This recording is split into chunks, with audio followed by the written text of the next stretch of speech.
Donc, à tous ceux qui sont connectés sur cette antenne, je vous rappelle que nous sommes aujourd'hui le lundi et que, voilà, nous avons la certitude que ce live est désormais disponible pour nos auditeurs et téléspectateurs.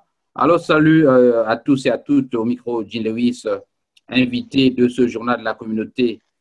Cet invité nous vient de la France, monsieur Charles-Alexandre Nsanga. Charles-Alexandre Nsanga, qui est membre de la communauté congolaise de la France et qui vit à Nanterre précisément.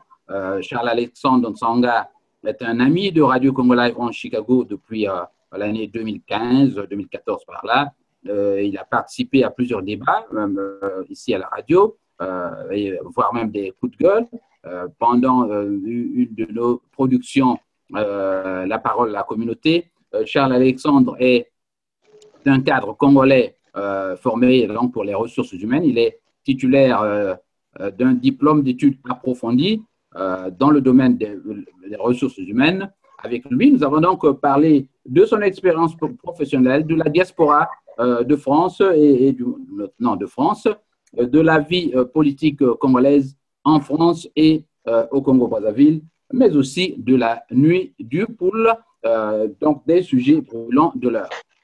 Charles-Alexandre, salut et bienvenue à ce journal de la communauté. Bonsoir, Jean Lewis. Voilà, merci donc d'être notre invité aujourd'hui, Charles-Alexandre. Je crois que j'ai de l'écho, non? Non. Non, voilà, non, je t'entends très bien. Voilà, merci donc Charles-Alexandre d'être l'invité de ce journal de la communauté. Alors nous allons dans un premier temps, je vous rappelle que cette émission est la vôtre, vous avez la possibilité de réagir, de faire des ajouts, de poser des questions, peut-être de contester l'invité. L'invité a également ce loisir ou cette gentillesse de répondre à vos questions. Alors, nous souhaitons cette émission dans les strictes limites de la citoyenneté, j'allais dire, de l'éthique. Et c'est donc un échange que je souhaite constructif pour le bien de la communauté congolaise. Alors, nous allons commencer par l'homme lui-même, Charles-Alexandre. Nous savons que vous passez régulièrement sur Facebook. Vous avez fait beaucoup de coups de gueule, comme on le dit. Vous êtes passé sur les médias de la diaspora, mais on ne vous connaît pas, notamment le cadre Charles-Alexandre. Vous êtes congolais. Depuis combien de temps habitez-vous ce pays? Je file vers ma 39e année et je suis sur la ville de Nanterre pratiquement, ben oui, depuis 39 ans. 39 ans, voilà. Alors, est-ce que, pour ceux qui vous écoutent, vous avez des jeunes de 15, 20, 25, 30 ans qui peuvent s'inspirer de votre expérience? Est-ce que nous pouvons avoir de façon plus ou moins ramassée votre profil? Bon, je sors du secteur privé avec une expérience professionnelle en télécommunication. J'ai bossé à France Télécom, actuelle Orange. Je suis également dans le commerce et j'ai un DEA en ressources humaines. Une expérience politique, je suis en train de l'obtenir avec vous. Voilà, merci, mais les ressources humaines, c'est quoi exactement? Vous savez que le principe de cette émission, c'est de permettre aux auditeurs de comprendre votre discours et de le rabaisser justement à leur niveau. Alors, c'est quoi? À quel moment parle-t-on de ressources humaines dans une administration, notamment de ce département? Les ressources humaines dans une administration, c'est gérer le personnel, c'est le recrutement, c'est le règlement des conflits, c'est beaucoup de choses. C'est beaucoup de choses. C'est préparer les payes, gérer le personnel déjà, parce que c'est pas évident de gérer les hommes. Alors, est-ce que vous pouvez, dans le domaine, nous parler de cette petite expérience? Vous avez travaillé à France Télécom. Quelle est l'expérience du jeune africain que vous étiez dans cette structure-là. Encore que ce n'est pas toujours facile d'intégrer ce genre de société. Hein. Peut-être pour vous, Ouais. donc, d'y avoir travaillé. Ah oui, bon, alors, j'ai eu un coup de pouce, je ne le cacherai pas, j'ai eu un coup de pouce de Laurent Fabius. Je l'ai connu par hasard, il était encore ministre de Mitterrand et j'avais tenté de demander du boulot un peu partout, Rand Poulenc, Renault, Peugeot, en ce temps-là, Talbot existait, j'ai écrit à Elf, toutes les sociétés m'ont dit nous avons le regret, nous avons le regret. Et je suis allé à une réunion du Parti socialiste organisée à Nanterre. Hein, et je suis tombé sur Laurent Fabius. Je lui ai dit que j'avais besoin de travailler.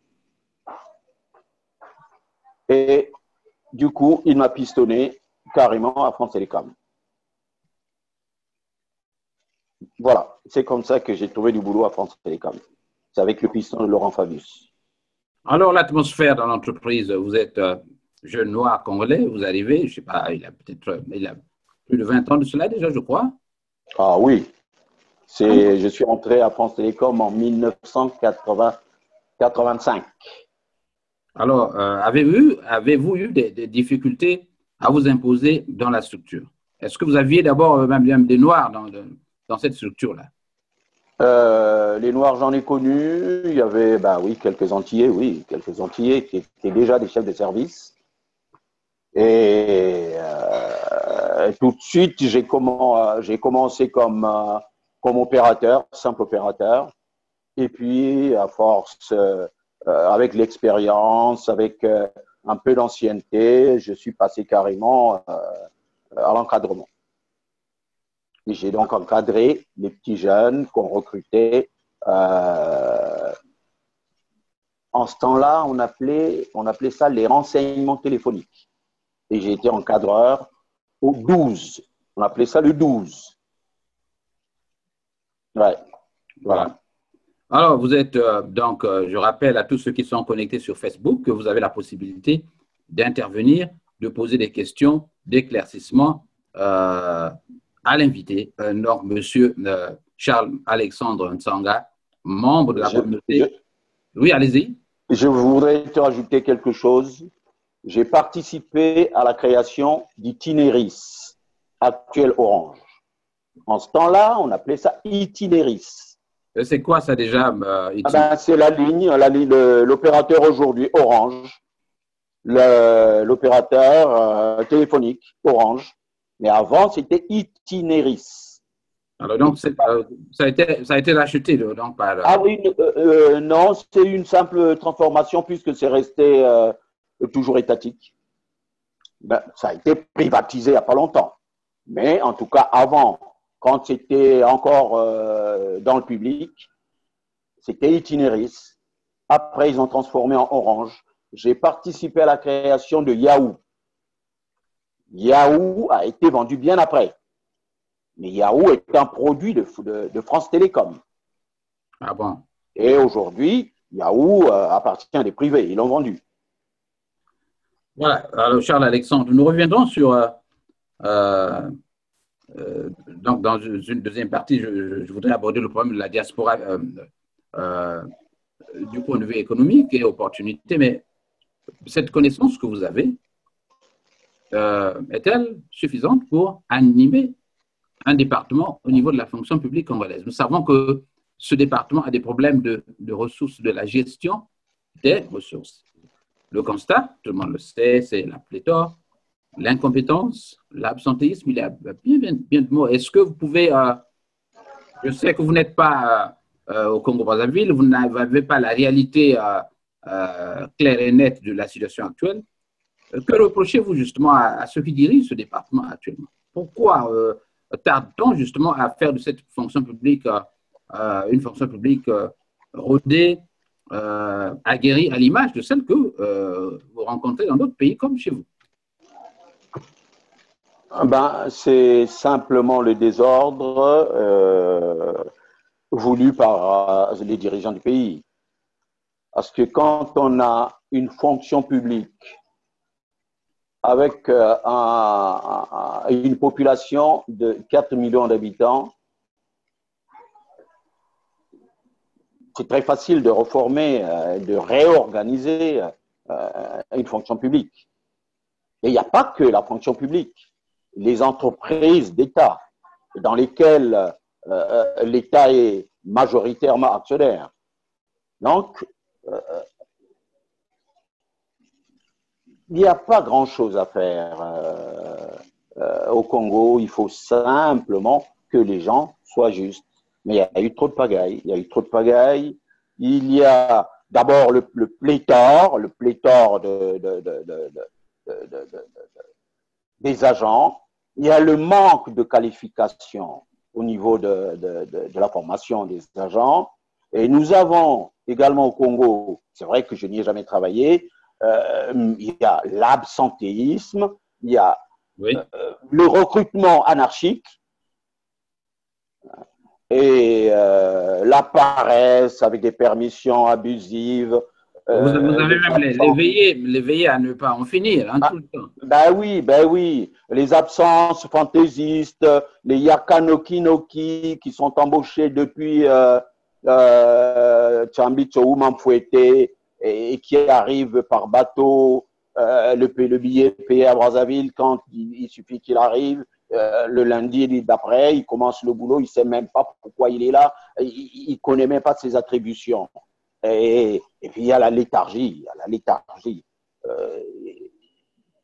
Je pense que la lenteur dans la réforme de la fonction publique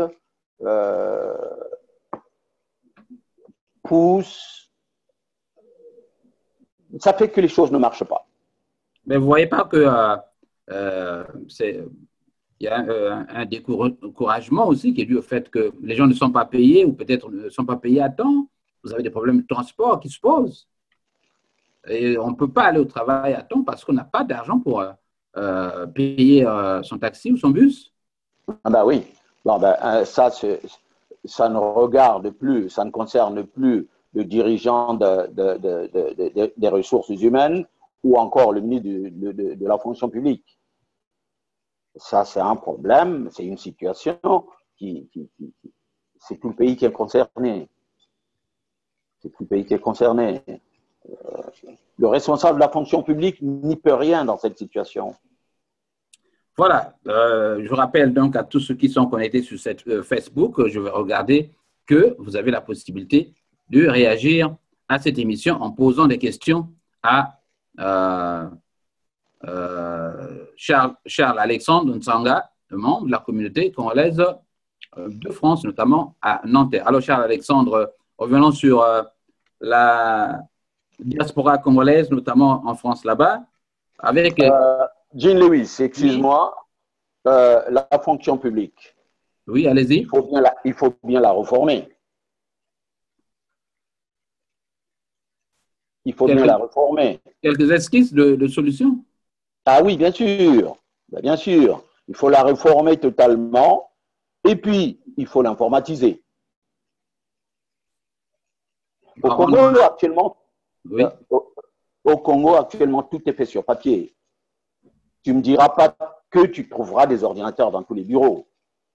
Il y en a déjà, mais peut-être pas dans tous les bureaux. Ah ben oui, mais une fonction publique non informatisée, ce n'est pas une fonction publique. Rien ne marche dans ce cas. C'est peut-être ça qui retarde un peu le traitement des dossiers. Et puis ça a donc des conséquences sur la masse salariale, des gens qui sont payés.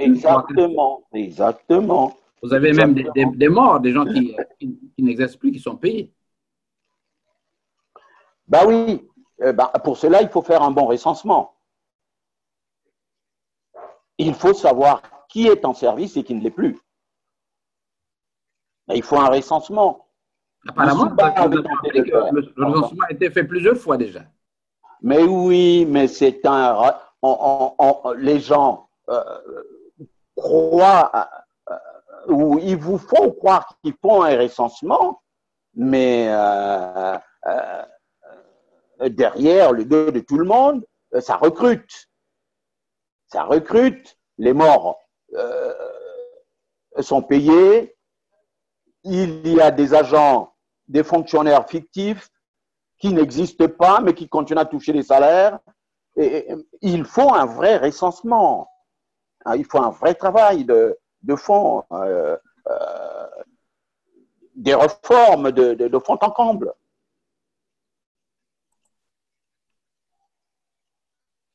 Allô? Oui, oui, oui, je t'écoute. Ah, ok. Alors, vous allez me poser la question, comment reformer et surtout comment informatiser, avec quels moyens faut-il informatiser le Congo? Ben moi, je vous dirais que c'est très facile. Très facile. Il y a l'écho, non? Ça va maintenant, je crois. Ça va? Oui, ça va, ça va, ça va. Alors, comment informatiser le Congo et d'où sortiront les moyens? Le vieux Wad l'a fait au Sénégal. Oui. Un pays comme le Sénégal est informatisé même dans les petits villages, informatisé à tous les niveaux. Mais au Congo, nous trouvons encore les naissances sur papier, les divorces sur papier, les mariages sur papier. Alors qu'au Sénégal, tout ce dont on parle, ça n'existe plus. Mais comment ils ont fait pour informatiser le pays et quels ont été les moyens? Ouad a fait voter une loi qui a fait que tout importateur de consommables ne devait pas payer des frais de douane du tout. Pas de frais de douane. Tout importateur d'ordinateur, pas de frais de douane, pas de longue formalité, mais à la seule condition qu'on s'inscrive au registre du commerce, de façon que tu sois répertorié par le fisc. Alors, si au Congo, on prenait une telle mesure, pas de frais de douane sur les consommables, pas de frais de douane sur tout ce qui est informatique, ben, ça va créer déjà des emplois au niveau des importateurs, au niveau des jeunes, parce que les ordinateurs, ça se ramasse ici. Ben, tu ramasses des ordinateurs, tu remplis un conteneur, deux conteneurs, tu arrives au Congo, tu passes tranquillement la douane. Personne t'emmerde. Et tu t'inscris au registre du commerce, tu es répertorié. Alors, ben, les ordinateurs, il y en aura dans tout le pays. Et l'État, au lieu d'acheter les ordinateurs ici en Europe, achètera sur place. Tu vois ce que je veux dire? Oui, je comprends. Ah ben oui, c'est le seul moyen d'informatiser le pays. Mais si ça continue à se travailler sur des papiers comme à l'ancien temps, avec des registres, comme autant des colons, mais on n'avancera jamais. Oui. Voilà. Alors, et tu m'as parlé de quoi? De la diaspora? J'ai pas su. Voilà, nous allons maintenant aborder, revenir, pour ainsi dire, à la diaspora. Alors, vous voyez, nous parlons, vous êtes là en train de suggérer quelques mesures ou quelques perspectives qui vous permettent de réorganiser cette fonction publique. J'estime je crois que c'est quand vous aurez peut-être le pouvoir.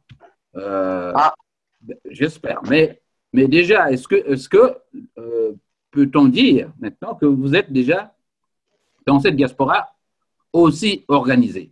Je voudrais que, Charles Alexandre, que vous serviez de votre propre expérience pour montrer que le jeune actuellement qui arrive en France se préoccupe de cela. Et dans la suite, nous aborderons un peu les initiatives. Est-ce qu'il y a là-bas des hommes d'affaires comme tels établis et sur lesquels les Congolais de Brazzaville peuvent compter? Est-ce que les jeunes que vous avez eus à l'époque sont encore restés les mêmes? Quand ils arrivent en France, que font-ils, Charles Alexandre? À notre époque, on venait, pratiquement la grande majorité venait avec des bourses d'études. Et ils allaient à la fac.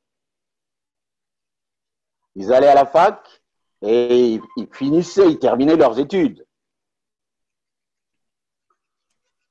Certains sont restés en Europe, bah, comme moi, et dans ma bande, nombreux sont repartis. Je ne sais pas ce qu'ils sont devenus. Voilà. Mais les jeunes qui arrivent aujourd'hui, qu'ils viennent avec une bourse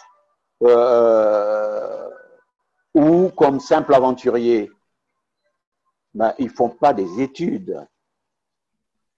Ça, on l'a vu même avec les enfants des dignitaires politiques. Leurs enfants ne viennent pas pour faire des études.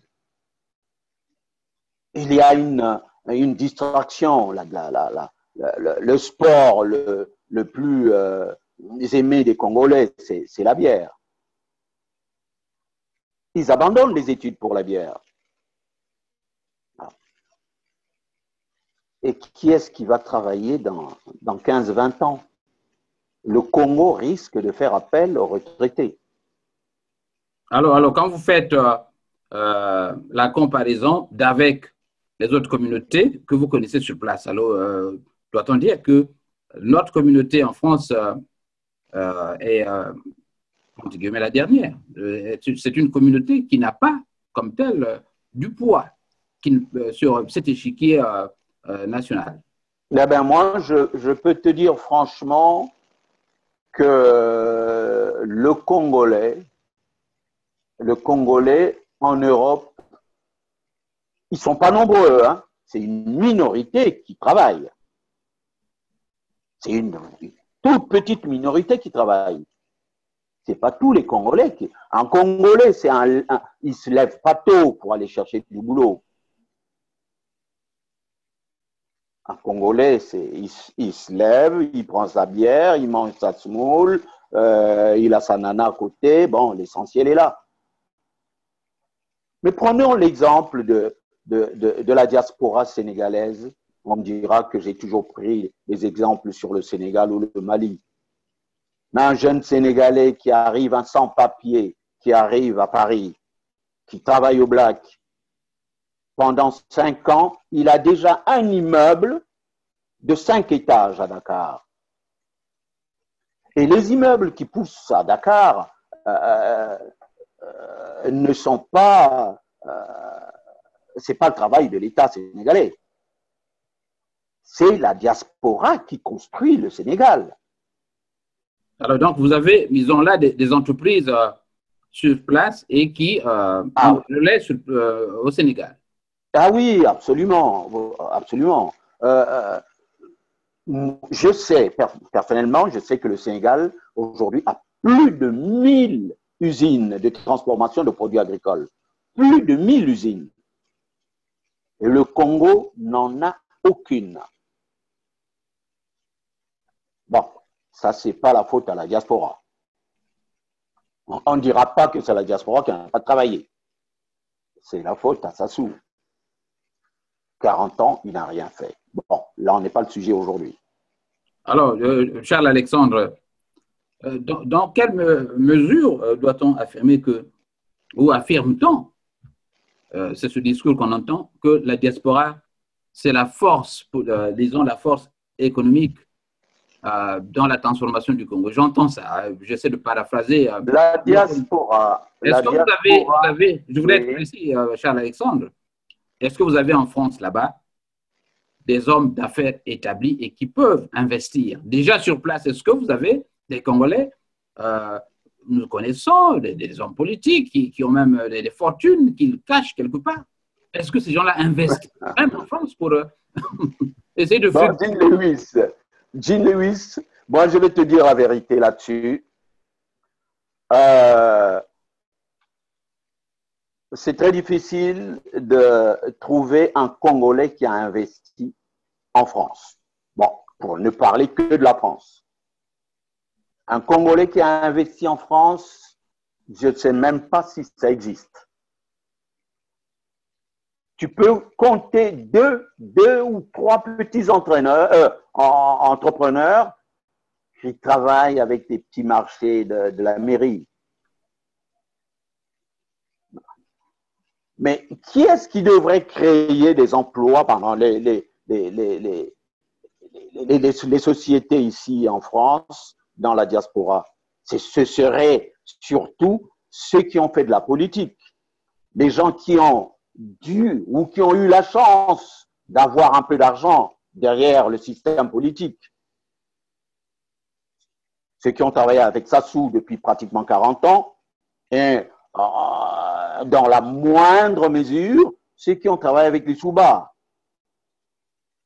Mais ces gens-là, quand ils prennent l'argent au pays, quand ils viennent ici, ils ouvrent leur compte et ils ne vivent que des intérêts. Ils ne savent pas investir.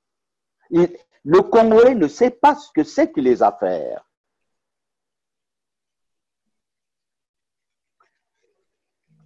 Le Congolais, oh là là, bon. Allez-y, allez-y. Bien. Un Congolais ne sait pas investir. Un Congolais ne sait pas se lever tôt alors qu'il y a du travail.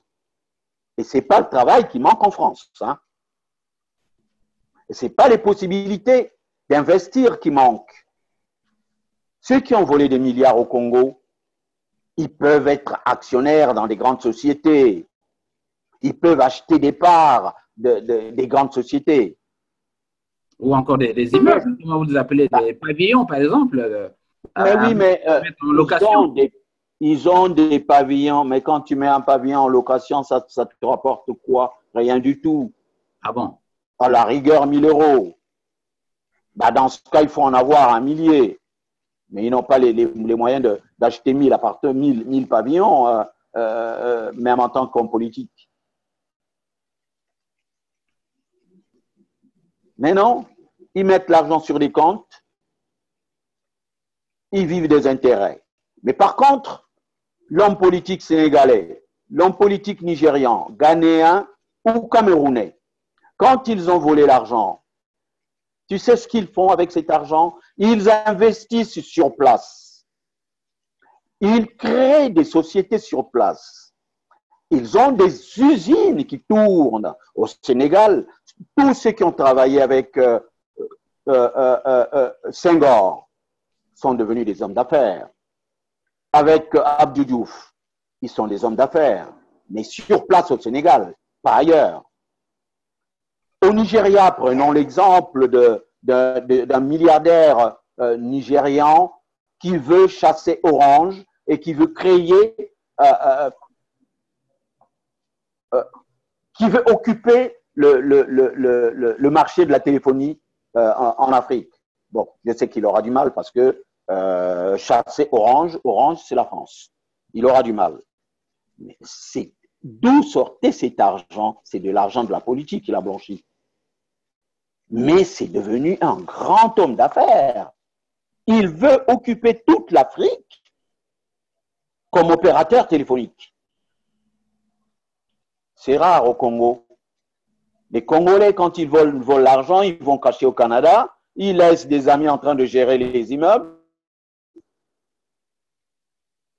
et ils paient des billets à des nanas, juste fait un tour à Dubaï, va boire un coup à New York, ainsi de suite. Le Congolais n'est pas né dans les affaires. Un Congolais n'est pas un homme d'affaires. Je vais te prendre mon propre exemple. Pendant que je travaillais à France Télécom,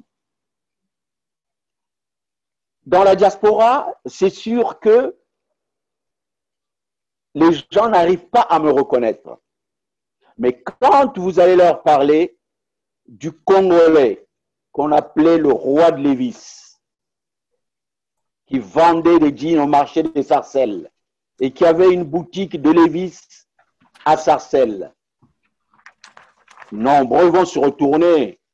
Et là, aujourd'hui, s'ils me suivent, ils vont me reconnaître tout de suite. Caranda m'a reconnu. Il dit, mais grand, mais je te voyais, on t'appelait le roi de Lévis.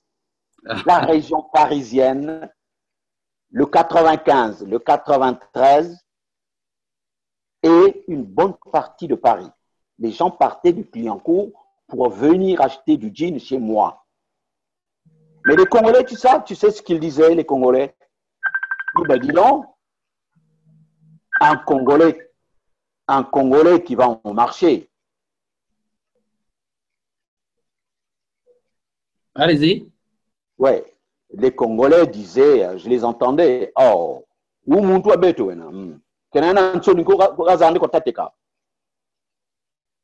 mais les gens ne savaient pas qu'après le marché, tu arrives au marché à 7 h du matin, tu déballes, tu vends, et à 14 h 45, je devais être dans mon bureau à France Télécom pour finir à 23 h. Tu vois? Oui. Mais je peux te dire, il y a même une dame, une chanteuse, comment est-ce qu'on l'appelait, celle qui sortait avec l'ancien Gombe. Comment est-ce qu'on l'appelle? C'était une chanteuse grande, je ne sais même plus comment elle s'appelle. Elle s'est dit, ah, Congolais, avec un agent de la nationalité. Bon.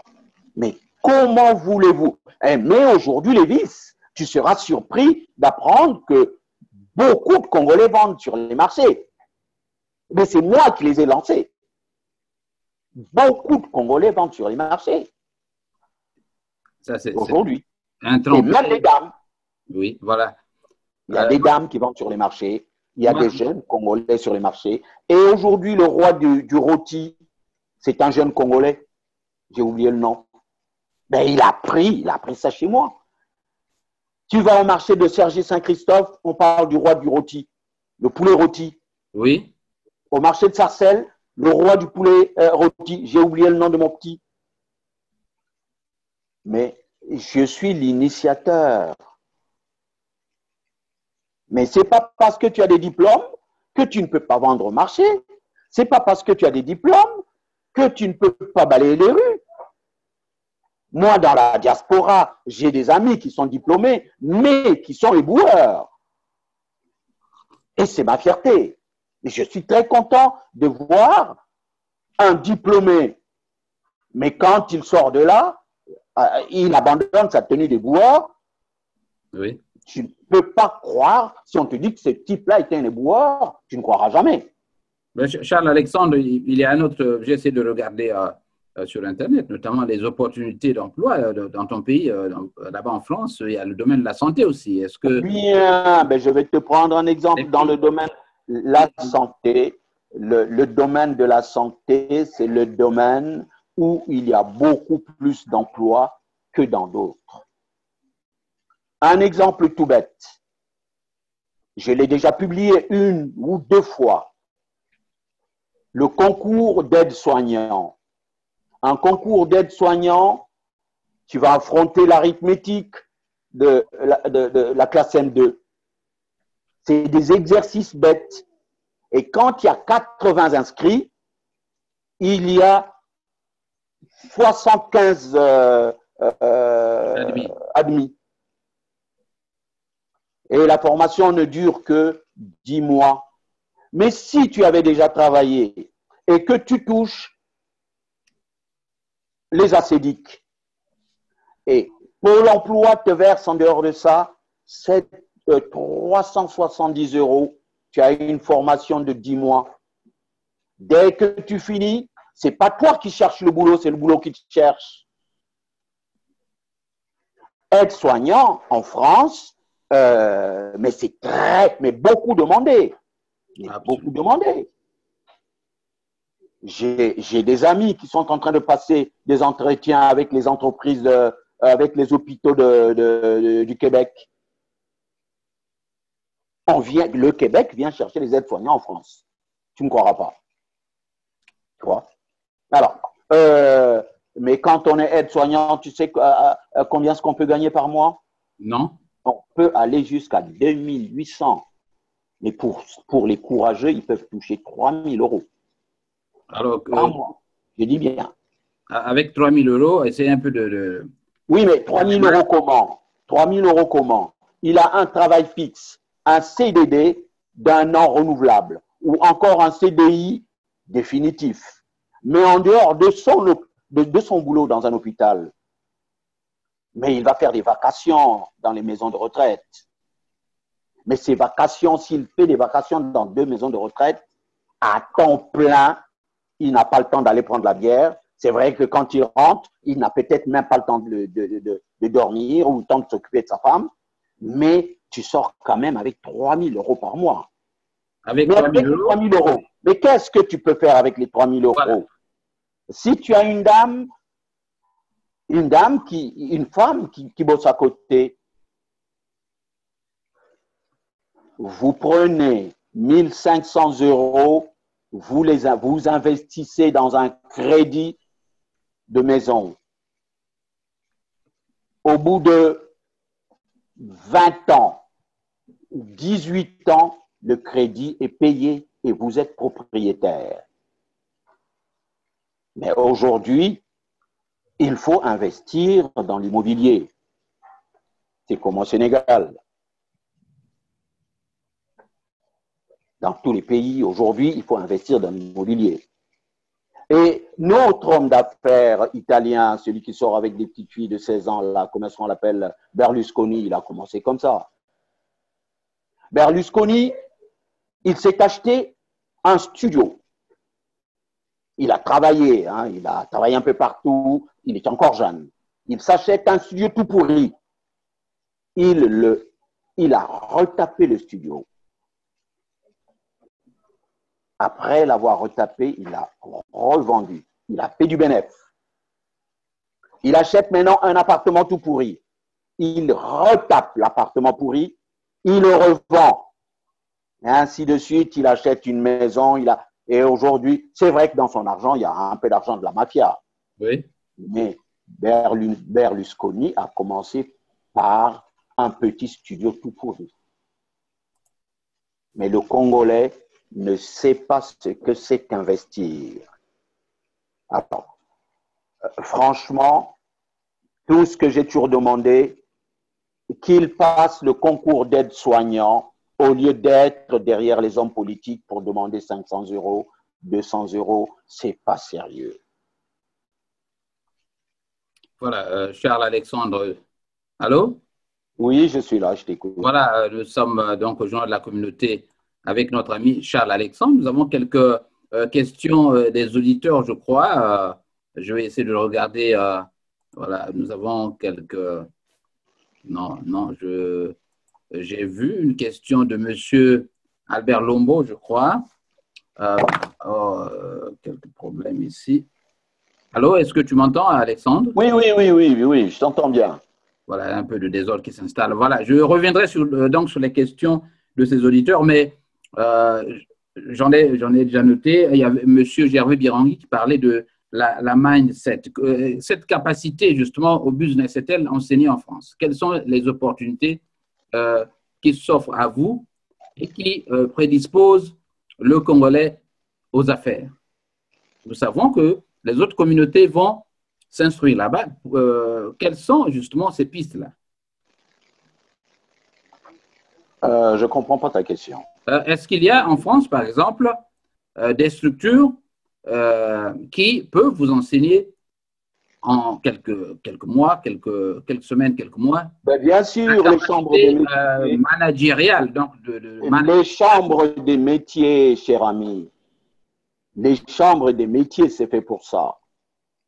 Tu peux apprendre à gérer la petite entreprise en 3 mois, je pense, même moins, dans une chambre des métiers. C'est là où on forme les gérants des petites boîtes, gérants d'une pizzeria, gérants je sais pas, d'un grec. Ils vont à la chambre des métiers. En 2-3 mois, tu as la formation d'un gestionnaire et tu peux bien gérer ta boîte. C'est la chambre des métiers. Il n'y a pas de miracle. Alors, est-ce que vous voyez dans le cas des USA, vous avez par exemple M. Albert Lombo qui suit cette émission oui. Et qui a, une fois arrivé aux USA, qui s'est installé au Texas, ils ont ouvert ce qu'ils appellent, c'est des maraîchers, donc ils ont obtenu une formation auprès d'une association et qui leur donne la possibilité donc de s'installer comme maraîcher. Mais il y a toujours des mesures d'accompagnement du gouvernement avec la possibilité d'avoir des crédits pour commencer à fonctionner? Est-ce qu'en France, vous avez ces opportunités-là? Parce qu'il ne suffit pas d'avoir la connaissance, mais vous devez avoir les moyens justement de s'installer et commencer à produire. Bien, le problème chez nous les Congolais, c'est qu'on n'a pas le capital. C'est ça le vrai problème. On n'a pas de capital. Je parle ici de la société française. La société française ne peut accorder un crédit qu'au bout d'une année d'exercice. Et il faut présenter un bilan positif. Si tu as un bilan positif de ta société, tu as fait un bon chiffre d'affaires, au bout d'une année, tu te présentes dans une banque, on te prête de l'argent. Ça, il n'y a rien à faire, je suis passé par là. Mais ça dépend d'abord de ton activité. Je vais te dire, dans le prêt-à-porter, on ne prête plus. Dans le transport, c'est-à-dire la messagerie, on ne prête plus. Les banques ne prêtent plus. Prêt-à-porter, messagerie, on ne prête plus. Mais si tu as une petite société dans le bâtiment, à quoi est dû, Charles-Alexandre, cette crise de confiance au niveau des prêteurs? Non, c'est parce que ces secteurs ne marchent plus. Les secteurs comme la messagerie, comme le prêt-à-porter ne marchent plus du tout en France. Et c'est pour ça qu'aujourd'hui, quand nous sommes arrivés en France, les années 79-80, il y avait un quartier qu'on appelait le Sentier, un autre qu'on appelait le Centrum, Aubervilliers. Mais ces quartiers ont disparu. Le Sentier a disparu. Pourquoi? Parce que les Juifs ont abandonné le prêt-à-porter aux Chinois et aux Pakistanais. Oui. Ça ne rapporte plus du tout. Et c'est pour ça que les banques ne font plus confiance à ceux qui sont dans le prêt-à-porter. La banque ne prête pas au prêt-à-porter ni aux messageries. Mais si tu as une bonne idée dans la bouffe, tu crées une épicerie, tu as une pizzeria, tu as un petit grec, on te prête facilement. Mais il ne faut pas s'attendre à ce qu'on te prête des millions. Mais minimum, au moins 30 000 € pour démarrer, on te les donne facilement. Mais il faut que tu aies un bilan, au moins un bilan d'une année. Allô, Charles, j'ai quelques... Allô? Oui. J'ai quelques réactions ici des auditeurs, voilà, que je retrouve. Bon, je salue d'abord au passage tous ceux qui sont connectés, comme Bruno Wambi, Stella Loutaya, Jean-Didier Muntsuka, Oui. Laure, Brigitte. Mais nous avons une question de M. Albert Lombo. Pourquoi les Congolais, je crois que vous avez effleuré ceci, pourquoi les Congolais n'imitent pas, je crois, allait-il dire, les autres communautés qui réussissent étant informées? Mais oui, le Congolais reste bureaucrate. Les affaires ou le commerce, ce n'est pas du tout congolais. Le vrai problème, c'est celui-là. Aujourd'hui, avec la crise, j'apprends qu'il y a des jeunes qui se débrouillent, qui vendent n'importe quoi aujourd'hui. Mais c'est parce que le pays est en crise totale. Ils sont obligés de se débrouiller pour donner à manger à la famille. Mais sinon, le Congolais n'est pas commerçant. Alors, il y a M. Gervais Birangui, je crois qu'il revient sur l'exemple que vous avez cité de l'Italien, c'était qu'il a déjà Berlusconi. Voilà, Gervais Birangui donc des USA qui croit qu'effectivement le domaine qu'on appelle ici le real estate, le domaine de l'immobilier est le meilleur. Oui. C'est là qu'il faut mettre de l'argent pour croître. Exactement. Alors donc la remarque vaut aussi bien pour les USA que pour la France aussi. La France et l'Afrique, attention. Mais je t'ai pris l'exemple d'un jeune Sénégalais Pour ta gouverne, j'ai été au Sénégal, j'ai vu ces condos, on les appelle Eh ici, bien oui, ces immeubles-là, eh oui. oui, eh oui. Mais un jeune Sénégalais qui arrive ici en France, il est sans papier pendant 5 ans, mais qui te construit un immeuble de 5, 6 étages avec minimum 50 locataires. Et la location à Dakar, ça rigole pas. La location, un studio, moi j'ai payé un studio 150 000 francs, c'est fort. Un studio, une chambre et un salon, avec une salle de bain, une cuisine. 150 000 francs, 200 000. Mais un jeune sans papier qui construit son immeuble de 6 étages avec 50 locataires minimum, ben, au bout de 8 ans, il rentre chez lui. Il n'a plus besoin de vivre en France sans papier. C'est ça le vrai problème. Oui. Moi, je vais te dire une chose. Mon magasin de prêt-à-porter à Dakar était dans l'immeuble de M. Diop. M. Diop, c'est un papa de plus de 50 ans qui a fait 5 ans ici, là. Il mangeait dans des trucs, dans des foyers, une montagne de riz à 1 euro.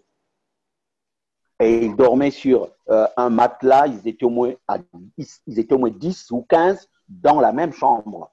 Ils cotisaient 40 euros par mois. Mais tout le salaire allait au Sénégal. Mais il a un immeuble, l'immeuble le plus beau c'est quoi le quartier? Le Castor. Et ses locataires, dis-moi, tous ces locataires sont des étrangers, pas de Sénégalais. Tous ces locataires sont les Gabonais et les Congolais, parce que c'est des bons payeurs.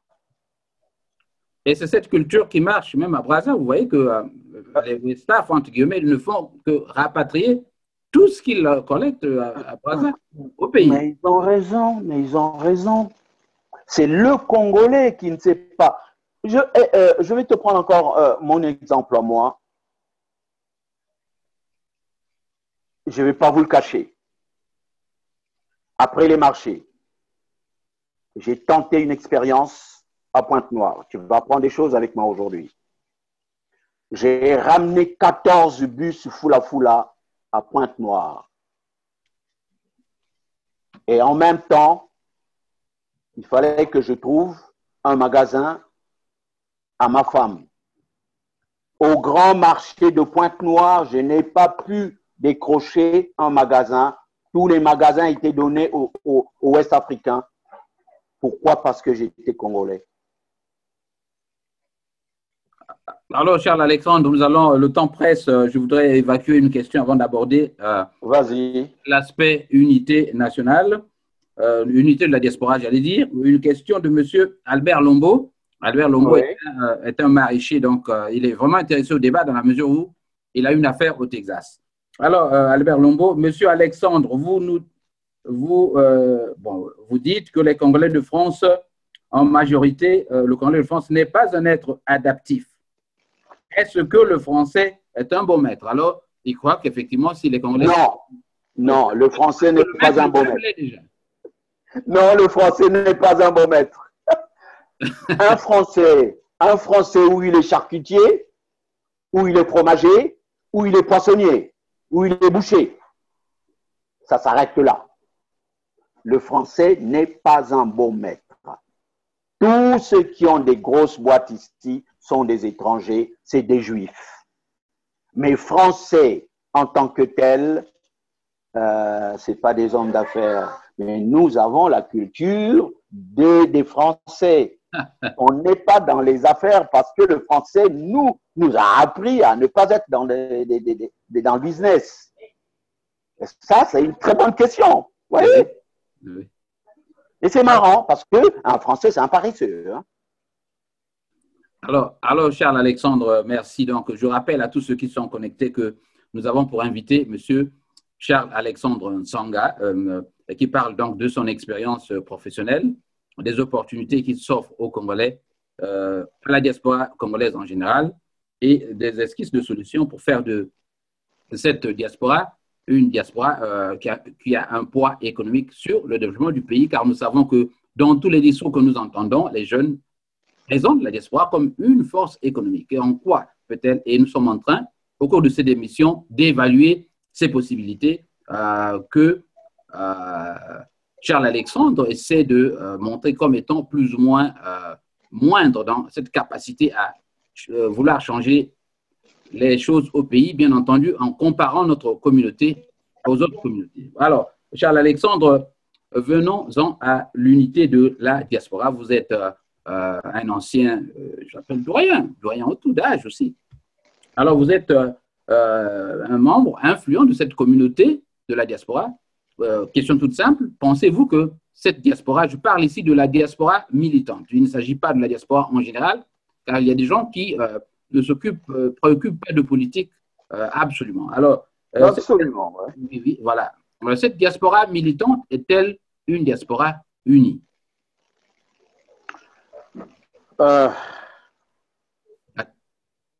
D'emblée, je peux te dire non. Oui. Pourquoi? Je peux te dire d'emblée non, parce que la diaspora congolaise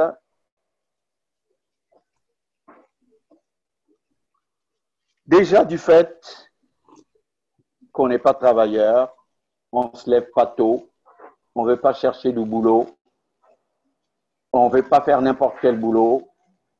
La diaspora se résigne et attend que tout tombe du ciel. Alors, qu'est-ce qui tombe du ciel? C'est des petits billets des hommes politiques qui viennent passer des vacances ici. C'est-à-dire qu'ils sont considérés comme des proies faciles. Mais bien sûr, Jean Lewis, toi tu as un beau boulot, hein, tu as un très bon travail à Chicago. Si un homme politique débarque à Chicago, il t'appelle, viens prendre 200 $, 500 $, tu diras, j'ai pas le temps.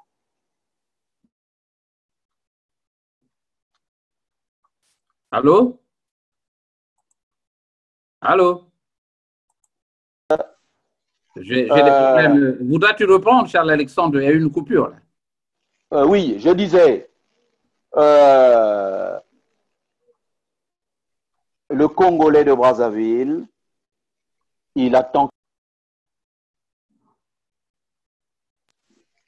que tout tombe du ciel parce qu'il ne travaille pas, parce qu'il ne veut pas travailler. Ce n'est pas le boulot qui manque en France. Il y a du travail en France. Quand on veut travailler, on en trouve. Mais le fait de ne pas travailler, on s'affaiblit. Il faut bien que tu trouves ce que les enfants vont manger le soir. Il faut bien que tu trouves avec quoi tu vas t'acheter une paire de Weston. Ben pour cela, tu es obligé de suivre les hommes politiques. Vous voyez? Oui. Mais la diaspora est divisée pour ça. Et chacun a son positionnement. Pourquoi on se positionne? Parce que le Congolais considère la politique comme un métier. Tout le monde se positionne actuellement. C'est ce qui fait la division de la diaspora. On est divisé parce que on veut faire tous, on veut devenir ministre, député, sénateur, mais personne ne veut rester jardinier de l'autre, jamais. Mais c'est ça la division, c'est ça qui entraîne la division. Voilà l'objet ou encore le motif de notre division. Donc, voulez-vous dire, Charles Alexandre, que tout ce qu'on entend, les vidéos, les coups de gueule, l'émiettement d'organisation, tout cela, c'est pour se faire quoi, une visibilité, interpeller, se faire acheter? Absolument. Absolument. Absolument. Pourquoi il y a plus de 50 petits partis ou 70 petits partis en France? Ben, c'est juste pour se montrer. Juste pour se montrer. Prenons le cas, je ne vais pas loin, prenons le cas du MRLC, je pense, non? C'est ça, Oui. non? MRLC, oui, oui. Alors, il y a eu une élection. Je pensais que les choses allaient se passer tranquillement. Les choses allaient se passer correctement. Et pourquoi au dernier moment, il y a eu scission? Il y a eu une aile de Malalou, hein, je préfère, je sors les noms, hein, parce que, bon, il n'y a rien de méchant. Il y a l'aile de Malalou et l'aile de Baudry. Pourquoi ils se sont séparés au dernier moment? Mais c'est pour garder, pour que tu te fasses voir. Mais si tu es toujours derrière, tu n'es pas au podium, on ne te verra jamais. Parce qu'il faut ceux qui prendront le pouvoir dans je ne sais pas combien de temps, dans un an, parce que c'est qu'il n'a plus assez de temps, dans un an, 2 ans, oui. Comment ils vont te voir si tu es placé derrière? Il faut un gros plan. Il faut un gros plan, il faut que tu sois au podium. Il faut qu'on t'accorde, qu'on te donne le micro. Voilà pourquoi des divisions. Le gros exemple de division, c'est celui-là, le MRLC, qui s'est divisé le jour de l'élection. Malalou de son côté, Baudry d'un autre. Alors, et pourtant, ça marchait bien. Le même jour, attends, constat. Et oui, et pourquoi? Et pourquoi? Ben parce que c'est question de positionnement. Voilà. Et moi, quand on m'invite dans des choses comme ça, je donne un coup de gueule, je ne me positionne pas. On me donne un poste au MRLC, je dis non, chez vous, il y a un tel qui veut se positionner, il y a X qui veut se positionner. On ne fait pas de la politique pour le Congo, on n'aime pas le Congo, mais on aime son argent. Il y a un autre problème que nous avons évoqué hier avec M. Georges Tsiba, je crois, il y a 2 jours, notamment oui. Sur ces visions. Vous savez, beaucoup, on parle d'émiettement d'organisation, mais il y a aussi le marketing politique. M. Tsiba, le docteur Tsiba, croit qu'il y a un problème d'explicitation, donc un déficit dans la manière justement de vendre l'image de ces organisations. Est-ce que vous pensez, je constate que est-ce que vous pensez, Charles Alexandre, que nos leaders ont une vision qui, toutes nos excuses pour ces quelques difficultés que nous connaissons avec Charles Alexandre. C'est bon. Alors, voilà, ça va? Oui, je suis là. Voilà, Monsieur Georges Tsiba a constaté qu'effectivement, nos leaders, sur la place de Paris notamment, ne savent pas vendre ce qu'ils ont, ou encore que ce matériau n'existe même pas. C'est la manière, justement, qui manque aussi. Non, je pense que ça, c'est je dirais franchement que c'est un faux problème. C'est un faux problème. À Paris, il y a de très bons politiciens et il y a des garçons qui s'expriment très bien et il y a des garçons qui ont des idées. Mais on ne voit pas des opuscules publiés comme tels et qui imprégnerait les esprits sur ce qu'ils cherchent. C'est celui-là le problème. Dis-moi, bon, tu veux me dire que personne ne propose quoi que ce soit? Il n'y a pas de projet, il n'y a pas de proposition. Les projets sont là, mais quand vous demandez justement aux Congolais moyens, en France là-bas, ils vous disent qu'ils ne savent pas exactement ce dont il s'agit. Mais parce que les gens ne veulent pas comprendre. Il s'agit de quoi? Notre but, notre objectif est celui de faire partir Sassou. Qu'est-ce qu'il y a à vendre dans ça? Il faut faire partir Sassou. Pour cela, il nous faut il faut de l'union. La logique de l'union s'impose pour faire partir Sassou. Mais il n'y a rien à vendre. Il n'y a rien à expliquer. Et qu'est-ce que M. Nsiba veut qu'on explique? Et de quelle manière veut-il qu'on explique? Faire partir Sassou, mais dans l'unité, mais pas chacun de son côté. Mais ça, c'est un objectif général. Mais Eh ben, la manière, la méthodologie, est-ce qu'elle est comprise comme telle? eh ben, elle n'est pas comprise parce que je viens de te dire la même chose. Si chacun court de son côté, comment pouvez-vous atteindre le même objectif? Chez nous, on dit, en Téké, on dit, quand vous allez à une chasse à courre, et s'il y a 10 chiens, chaque chien prend sa direction et il laisse partir le gibier. Il faut de l'unité, il faut l'union pour faire partir sa soupe. Il n'y a pas autre chose. Il n'y a pas une autre méthode. Voilà. L'émiettement de la diaspora est dû à ça, à la faiblesse financière des Congolais de France. Voilà. Voilà, merci. Donc, je rappelle à tous ceux qui sont connectés, salut, donc merci d'être fidèles à cette antenne de Jean Lewis.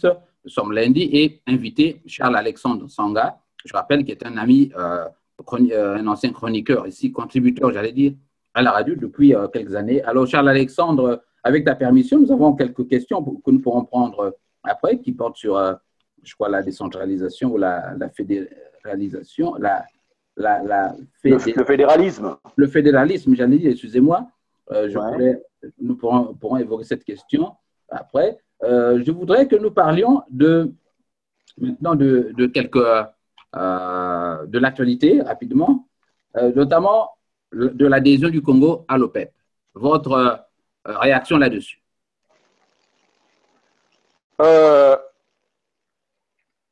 Le Congo à l'OPEP, c'est de l'utopie. L'OPEP, c'est une organisation arabe. Et les Arabes fixent le prix du baril de leur pétrole. Les Arabes exploitent leur propre pétrole. Vous ne verrez jamais un Américain dans une raffinerie du Koweït ou encore que des conseillers sûrement.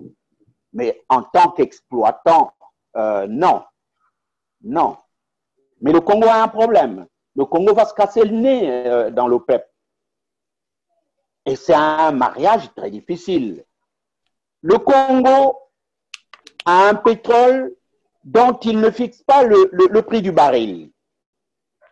Le Congo a un pétrole qu'il n'exploite pas. Ce sont les Italiens, les Américains, les Chinois et les Français qui exploitent le pétrole congolais. Comment ça souffrira pour concilier ce mariage américain et l'OPEP? C'est pas possible. C'est une aventure qui mettra pas du temps. À partir du moment où tu n'es pas capable de fixer le prix de ton baril, à partir du moment où tu n'es pas capable d'exploiter ton propre pétrole, qu'est-ce que tu vas faire à l'OPEP? Est-ce que ça ne leur garantit pas déjà le fait, ça c'est l'antithèse justement, Oui. Ça ne garantit pas la stabilité des prix, notamment le fait d'appartenir à cette organisation-là? Ben, excuse-moi, garantir la stabilité des prix, je ne pense pas. Le pétrole congolais vendu, il est gagé déjà. Tu le sais. Jean Lewis, tu sais bien que le pétrole congolais est gagé pour plus de 40 ans. Mais ça ne garantit plus rien. Il est déjà vendu. Qu'est-ce que tu vas gagner avec un produit que tu as vendu, dont tu as bouffé l'argent? Qu'est-ce que tu gagnes encore? Rien du tout. Et pourquoi se faire prêter 800 000 $ par l'Arabie Saoudite? Mais quand on adhère à une organisation comme l'OPEP, on sort l'argent de sa poche, on cotise. Mais non, ça sous-demande de l'aide à l'Arabie Saoudite de lui prêter 800 000 $ afin qu'il cotise alors que c'est 2 millions d'euros. Pourquoi? Pour avoir des aides. Mais non. On n'aide que ceux qui ont l'argent. La banque ne prête qu'aux riches. Le Congo est un pays pauvre. Charles Alexandre, on nous dit qu'il y a aussi les opportunités qu'offre l'OPEP justement d'investir dans d'autres domaines au pays là-bas. Qu'en dites-vous? Ben ça, c'est des aides. Mais l'OPEP, pour que l'OPEP t'aide à investir, mais il faut que tu rapportes d'abord quelque chose à l'OPEP. L'OPEP n'est pas une association philanthropique. L'OPEP vend du pétrole et exploite l'argent de son pétrole. Mais l'OPEP ne viendra jamais faire cadeau aux Congolais comme ça, sans rien gagner. Je ne sais pas si tu vois ce que je veux dire. Sassou a fait ça pour essayer d'avoir des aides dans 2-3 ans. Mais moi, je vois mal l'OPEP aider le Congo. Je vois très mal. Ça n'ira pas ensemble. Là, concilier le mariage, l'OPEP américain, français, italien, chinois, ça ne marchera pas. Alors, vous prévoyez quoi? Une crise de confiance à terme entre notamment les pétroliers congolais, donc la France, les compagnies, les multis françaises et le Congo? Une crise peut-être, mais les contrats sont déjà signés, il faut les respecter. Tu vois ce que je veux dire? Oui. Le Congo s'est engagé dans des contrats avec les Italiens, les Chinois, les Français et les Américains. Alors, si le Congo brise ces contrats, le Congo sera poursuivi. Voilà. Je crois que nous allons poursuivre et laisser aux spécialistes la possibilité de spéculer sur la question de Charles Alexandre. Exactement. Voilà, nous ne faisons que des ouvertures. Le débat sur la vidéo peut se poursuivre jusqu'à la fin. Je vous encourage à poser des questions, même après, et notre invité pourra répondre dans la mesure du possible. Alors, Charles Alexandre, une fois de plus, merci d'être là comme notre invité. Nous avons également une question donc, qui fait l'actualité, notamment la nuit du pool. Ce n'est pas un secret, Charles Alexandre, vous êtes du pool aussi, non? Un verre d'eau, c'est très bien. Voilà. Oui, mais excuse-moi, cher Lewis. Il n'y a pas de problème. Je suis du pool. Voilà. Je suis un vrai fils du pool. Voilà. Vous êtes du pool, donc selon la délimitation administrative, vous avez de l'allée finie jusque là-bas. Jusqu'à l'allée Koumou. Non, vous abusez. Ça, c'est. Ah, non. Le pool va jusqu'à l'allée Koumou. C'est quoi? L'allée Koumou, c'est quoi? C'est Zanaga, non? Oui. Ah, ben, les frontières du pool, c'est. C'est pas Mindouli? Ah, non. Le pool va jusqu'à dépasser Kimba. Parce que dépasser Ikomi. On va vous reprocher de vouloir squatter des territoires qui ne sont pas les vôtres, Charles Alexandre. Ah, non. Le pool est une région qui est très grande. Le pool a des frontières avec l'Alekoumou, la Bouenza, oui, et je pense une partie de la Niari, du Niari. Hein. Je connais ce côté là-bas, je ne maîtrise pas trop. Mais moi, quand j'étais petit, pour aller en vacances chez moi à Kimba, en Pangala, je traversais tout le pool. De Brazzaville, Kinkala, Mindouli, Kindamba, tous ces petits villages jusqu'à Kimba, je connais le pool par cœur. Et même quand on dit, oui, monsieur. Peux-tu me citer les différents dialectes que l'on trouve dans la région du pool? Bien. La région du pool, tu as les Mikenge. Ils sont basés à Mindouli. C'est leur centre, les Mikenge. La région du pool, tu as partout, dans le pool, partout, les Teke, mais partout. Quand tu arrives, avant d'arriver à Kinkala, on traverse une petite rivière qu'on appelle Ngabanzoko. Oui, oui. Oui. Ngabanzoko, c'est Teke. Et pourtant, Ngabanzoko est bien placé à Kinkala. Et dans Kinkala, on parle Lari. Bon. Les régions, il y a les Teke, les Lari, les Congo et les Mikenge. C'est ce que je vois. Voilà. Donc, merci pour cette précision. Oui. On parle aujourd'hui de la nuit du poule. Et je crois, j'imagine que vous serez invité à cette nuit du poule. Si vous étiez donné la possibilité de gérer cette organisation, qui souhaiteriez-vous participer à cette soirée, notamment cette nuit du poule?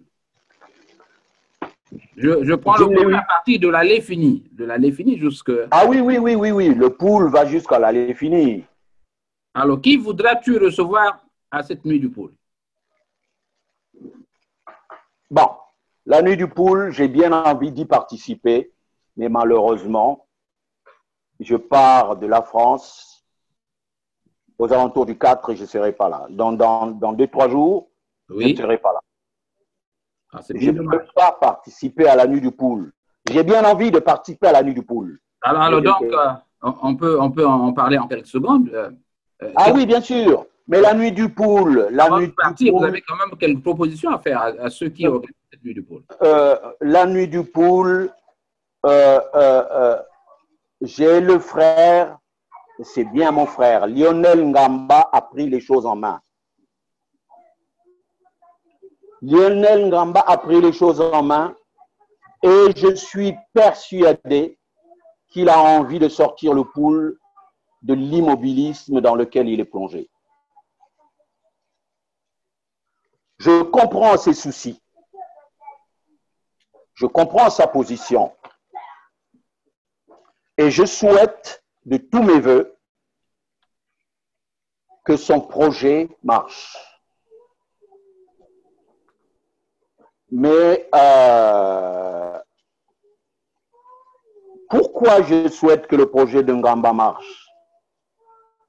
Je veux qu'il prenne le leadership du pool afin qu'on n'entende plus parler de Kolela, qu'on n'entende plus parler de Ntumi, de Mvuba, de Moigny, de tout ce monde, tous ceux qui gravitent autour, tous les cadres du pool qui gravitent tous autour de Sassou pour de l'argent et qui entraînent la mort aux gens du pool. Ngamba, qu'ils prennent le leadership du pool. J'ai proposé moi-même à Lionel qu'on organise les assises du pool par lesquelles sortirait un leader. Ngamba et moi, il y a 4 ou 5 mois que je lui ai proposé, que je lui ai fait cette proposition. Il m'a dit c'est une bonne idée, on va travailler sur les assises du pool. Mais heureusement qu'il fait son chemin tout seul. J'ai essayé d'aborder la question avec Lionel Ngamba il y a quelques semaines ici. Oui. Il m'a répondu qu'il avait les bras ouverts, notamment qu'il acceptait tout le monde. Mais bien sûr. Il ne voulait pas faire de l'exclusion, qu'il voulait ramener sur la même place ou table tous les enfants du pool. Donc, quelles mesures vous pouvez justement aplanir de tous les contentieux historiques que vous avez et refaire donc cette unité dans cette optique-là, si vous pensez que c'est celle-là qui marcherait? L'unité du pool peut bien avoir lieu. Il aura lieu, certainement. Elle aura lieu, l'unité du pool. Il y a la façon de s'y prendre. Lionel Ngamba, et je sais très bien le fond de sa pensée, mais il a totalement raison de s'occuper du pool. Mais je lui demanderai de rassembler je lui demanderai de rassembler et en même temps de parler du Congo. Parce qu'il n'y a pas de poule sans Congo.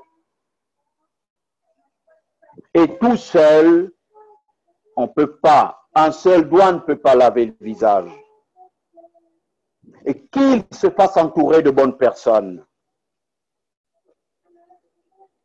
Lionel Ngamba, il a mon soutien, un soutien, mais moi je ne peux pas participer à son activité parce que il y a des choses que personnellement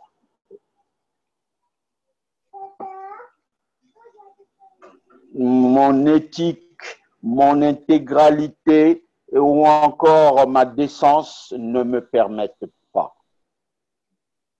Alors, je comprends qu'il vous manque des mots. Alors, nous allons passer, pour le principe, les auditeurs croient que Charles Alexandre est pour cette nuit de poule et que, pour des raisons de calendrier, il ne pourra pas justement participer à cette grande manifestation des ressortissants de la région du pôle.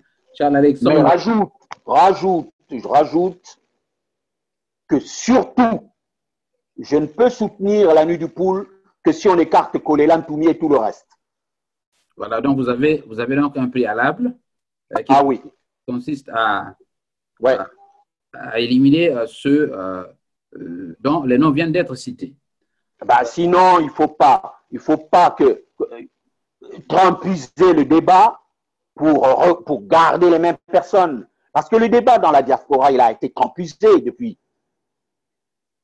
Dans la tonalité, le choc des mots, la violence des gestes, l'aboiement permanent, sauter à la gorge ou encore démolir les parents. Je suis bien d'accord. Les Congolais adorent ça. On a trempisé le débat dans la diaspora. Mais pour cela, il faut en même temps rassembler et parler du Congo, s'il vous plaît. Mais je soutiens Lionel. Je pose mes conditions. Lionel, j'ai donné mon avis. Voilà. Alors, Charles Alexandre, je rappelle je serai pas là. À tous ceux qui nous écoutent que nous allons bientôt nous séparer dans quelques minutes. Charles Alexandre Tanga, qui est mon invité aujourd'hui, membre de la communauté congolaise de France et qui vit à Nanterre. Charles Alexandre, il nous reste deux points à évacuer. Nous avons à Brazzaville, en France, ici aux USA, des rumeurs, notamment des choses qui circulent sous le manteau. On parle de révision constitutionnelle pour réajuster les choses et permettre à M. Christelle Nguesso de devenir président. On croit que le président actuel va peut-être revoir son mandat ou partir un peu plus tôt. Alors, je m'en vais droit au but. Je te repose la même question que j'ai posée à M. Evra Nango. Je crois que pour vous, la raison est évidente, mais je voudrais que vous réagissiez là-dessus. Dans l'hypothèse de l'Union nationale, d'un gouvernement d'Union nationale, pour relancer les choses, la paix, la sérénité dans le pays, êtes-vous prêt, peut-être pas à participer dans ce gouvernement ou à conseiller justement, à demander à certains jeunes de faire partie de cette équipe gouvernementale, si jamais la proposition est faite à vos amis, à votre entourage? Ma réponse est non. Je l'ai toujours dit, je préfère être enterré nu, jeté dans une fosse commune, que de participer à un gouvernement, ou de Sassou, ou de Kiki. Jamais.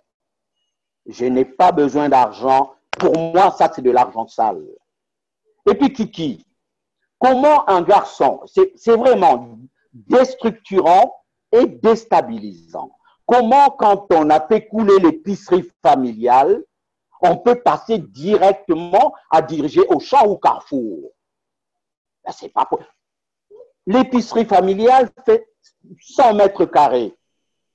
Carrefour, Auchan, c'est aux alentours de 10 000 mètres carrés. Mais c'est impossible. Il ne peut pas faire couler l'épicerie familiale pour diriger un pays. C'est quelqu'un qui est incapable de gérer le budget familial d'abord. Il ne peut pas diriger le pays. Non, jamais. Et je ne peux pas travailler avec ces gens-là. Ce n'est pas possible. C'est pas possible. Je vais mourir pauvre. Tu as ma réponse. Alors, comment entrevoyez-vous l'issue à cette crise? Ben, l'issue, qu'il modifie la Constitution ou pas, ça ne va pas redresser l'économie du Congo. Il a été partout. Il a été en Chine. Il est venu en France. Il a été aux États-Unis. Il est passé partout pour demander l'argent. Ils ont dit non, on ne lui prête pas. Le FMI, il donnera un peu d'argent sûrement, mais l'argent que le FMI donnera, ben, ça servira à payer les salaires. On ne peut pas développer un pays avec un crédit. Avec l'argent du FMI, on ne développe pas un pays. Le Rwanda a été développé avec des dons. Et ils ont su gérer ces dons. Vous voyez? Donc, qu'il modifie la Constitution ou pas, l'économie congolaise ne lui permet plus de rester au pouvoir, ni lui ni son fils. Même s'il prenait la décision de rapatrier les fonds qu'il cache par-ci par-là, ce sera pour payer les salaires des fonctionnaires. Ce ne sera pas là une preuve de une preuve de quoi et pourquoi avoir volé? Vaudrait un pardon de votre part? Non, jamais. On ne pardonne pas quelqu'un qui t'a volé. Non, jamais. Mais Alexandre, vous me disiez vous connaissez des gens qui ont volé et qui sont allés investir à Dakar. Pourquoi vous pensez que ceci ne s'appliquerait pas à lui? C'est-à-dire qu'on reconnaît que cet argent… Ben, il est libre d'investir où il veut. Il a des milliards. Il est même plus riche que Trump, ton président. Qui est plus riche que Trump? Tu te rends compte? Mais c'est l'argent du Congo. Il n'a jamais été salarié. Il n'a travaillé nulle part, le petit là. Aujourd'hui, c'est l'un des plus grands milliardaires du monde. Mais aller rapatrier les fonds, l'argent qu'il a volé du Congo, les ramener un peu, ou 5% de ce qu'il a volé pour payer les salaires, et afin qu'il soit accepté comme président du Congo, je ne le crois pas. Et je te dis que c'est un garçon qui est fini politiquement. Il est bête. Lewis, l'émission va finir. Je vais couper court. Tu sais pourquoi il est bête, ce garçon? S'il était intelligent, il demandait à son père de se retirer tranquillement. Et lui également, il se retire tranquillement. Il a 40 ans, ce garçon. Il a 40 ans. Il a le temps de diriger le Congo. Il se retire. Il monte une opposition positive qui participe à l'Assemblée nationale, tout et tout, dans la transparence, la bonne démocratie. Oui. Et il reviendrait facilement en politique pour ses actions, parce qu'il a de l'argent, il a mis de l'argent de côté. Il pourra investir dans 5 ans, dans 10 ans, dans une campagne présidentielle. Pourquoi il veut hériter le pouvoir de son père? C'est qu'on n'a rien, c'est ça, on vole quand on ne peut pas travailler. On triche quand on n'est pas intelligent. Lui, il veut le pouvoir gratuit, mais il n'aura pas. J'espère que les gens du Nord ne le lui donneront pas. Voilà, c'est là votre conseil, certainement qui sera entendu.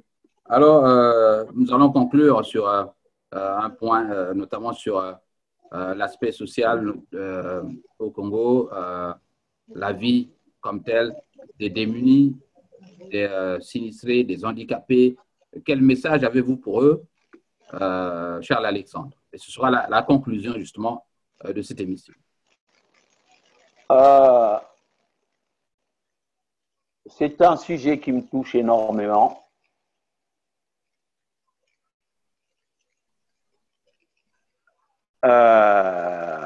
Quel message? Tu sais, quelqu'un qui est déjà dans la misère, qui reste là du matin au soir, s'il va chez le parent pour demander à manger, le parent lui-même, il n'a rien. Avant, ils avaient la possibilité d'aller faire leurs courses à Kinshasa. Ils traversaient le matin, ils revenaient le soir. Ils faisaient leur petit commerce. Mais aujourd'hui, ils n'ont plus les moyens de le faire. Et peut-être même qu'ils n'ont plus de chaises roulantes. Qu'est-ce que tu veux que je leur dise? Si j'étais milliardaire, Jean Lewis, si j'étais milliardaire, je m'en occuperais, sincèrement. Je m'en occuperai. Il t'arrive de faire des dons? Pardon? Il t'arrive de faire des dons déjà? Pas faire des dons, mais construire des ateliers adaptés, leur apprendre des métiers, faire des usines où il n'y a que cette couche sociale qui pourrait travailler afin qu'ils gagnent leur bout de pain. Mais je n'ai pas les moyens. J'ai pas les moyens. J'ai pas les moyens. Et c'est un sujet très difficile à aborder parce que je sais ce qu'ils vivent. Déjà, quand ceux qui travaillent, les salariés qui ont 2 jambes qui travaillent matin, midi, soir, ils n'ont pas de salaire, ils n'ont pas de quoi manger. Qu'est-ce que tu veux qu'un handicapé sans chaise roulante trouve à manger? Tout le monde, je parie que tout le monde est en train de faire la manche à Brazzaville. Mais ça me fait de la peine. Malheureusement, je ne suis pas au pouvoir et je ne peux rien faire pour eux. Nous avions eu Charles Alexandre, sous l'Issouba par exemple. Ce département est animé par un membre de cette association, notamment M. Goma, je crois. Je vais te dire une chose. C'est comment est-ce qu'on l'appelle? Jean de Dieu Ngoma était un escroc. Jean de Dieu Ngoma, il a été. J'ai pas peur de sortir des choses cachées depuis des années. Jean de Dieu Ngoma est un escroc. Qu'est-ce qu'on lui a envoyé, nous, ici à Paris? J'ai un ami qui est maire adjoint au Mans. On a envoyé 50 chaises roulantes. Je dis bien 50 chaises roulantes à Ngoma, à Jean de Dieu Ngoma, pour qu'il distribue gratuitement aux handicapés du Congo. C'était pas grand-chose. Jean de Dieu Ngoma a vendu ses chaises roulantes. Il s'est acheté 3 taxis avec.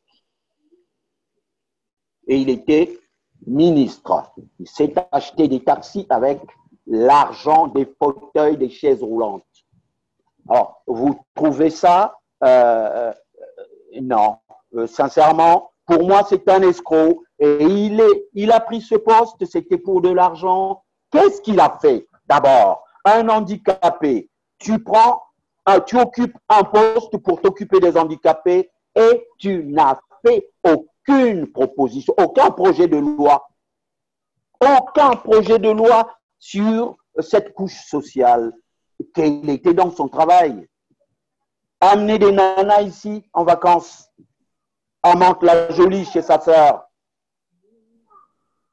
Jean de Dieu Ngoma, c'est un escroc. Je m'arrête là. Je ne peux pas qualifier ce qu'est ce monsieur-là.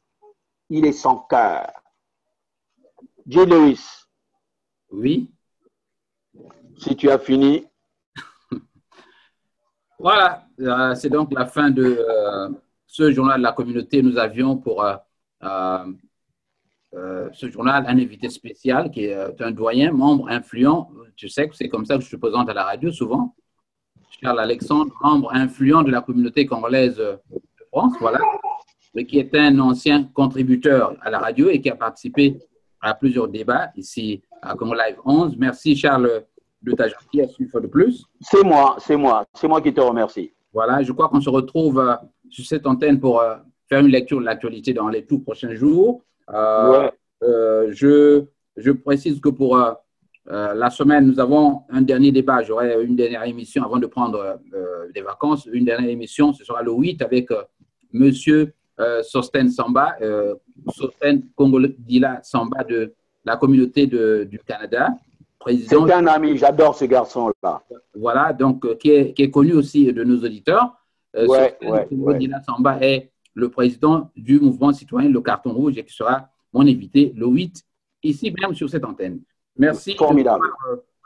Nombreux sur cette antenne, ils sont nombreux, d'autres sont déjà partis, je ne peux même plus retrouver les noms. Vous avez les amis comme Éléonore Moudéo, Frédéric De Paul, Yvon Goumba, Sat Sil, Abel Placide. Bon, j'ai constaté qu'il y a même des auditeurs du Congo-Brazzaville. J'ai le député, merci député Elvis Salissan, vous avez un autre député, José Cyr, vous avez Henri Blaise Nzonza, Tidiak, ils sont nombreux. Donc, docteur Dieudonné Ngoma, vous voyez qu'il y a là des personnalités qui ont suivi votre interview avec merci d'intérêt, j'espère. Merci. Ouais. Et je peux faire un petit coucou à mes grands?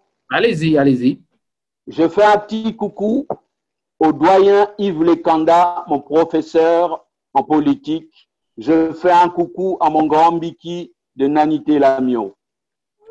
Voilà, merci donc. C'est par ce coucou que nous allons refermer ce journal et à samedi prochain. Ok, merci Jean. Bye. Salut Jean Lewis.